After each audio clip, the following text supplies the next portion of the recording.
Argitanii baay'ee nama dhiba mala amma irraa bu'eera yuutuubii irraa bahee gideetti deebi'uu jedhu maal naan jedha akkas jedha. Yuutuubii irraa bu'eera jechuun laayivii irraa bu'eera.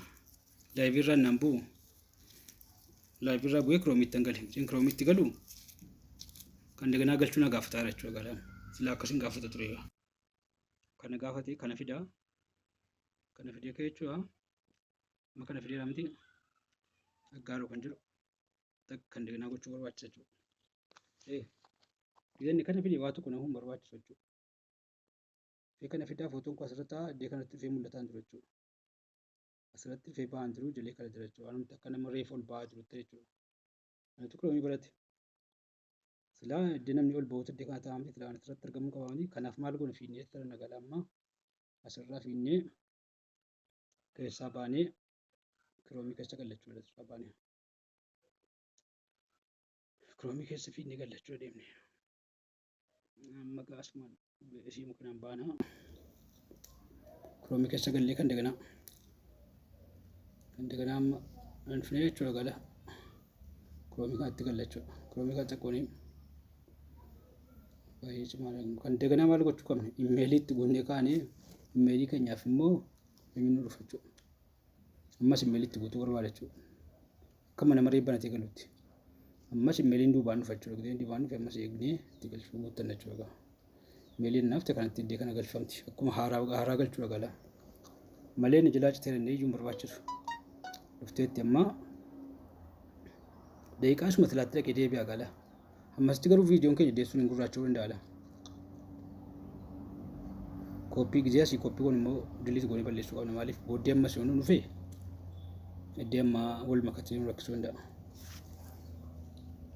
Ifuma tilaattuu deebisa jechuudha. Ammatti namni naasaa asii irratti waa barreessuu ni danda'a garuu viidiyoon gurraacha isaatii ana qofa irraa bu'ee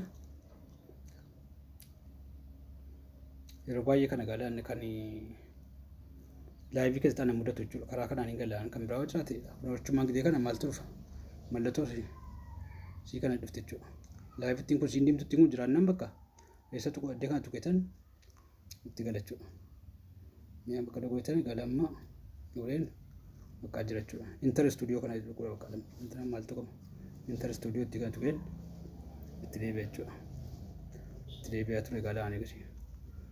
Itti deebi'u kun banaadha bakka gisee kana immoo sii kana immoo xaatti kana immoo balleeffannaa sirraa sii kana balleessuu qabna. Masii akkana goonee balleessina. Naannee fidachuu adaan. Kan murtee. Gisee sirriitti fidee gisee hojjechuu jalqabe maal godhe iddoo kana keessaan guutaa dhufe.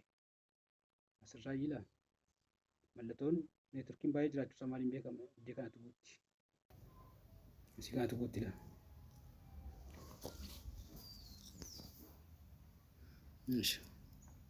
Nan ba'a keessaa. Kanatu guutti inni irraa. Amma finas magaalaa.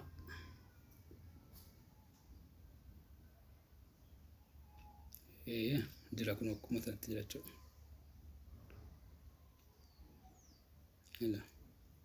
Itti deebi'eera jechuudha. Nagaan itti deebi'eera. Laayiviin jalqabeera jechuudha. Akkuma silaati jechuudha. Namni zeeroodha waa tokko hin jiru. Stoppuudhaan keessaa ba'a.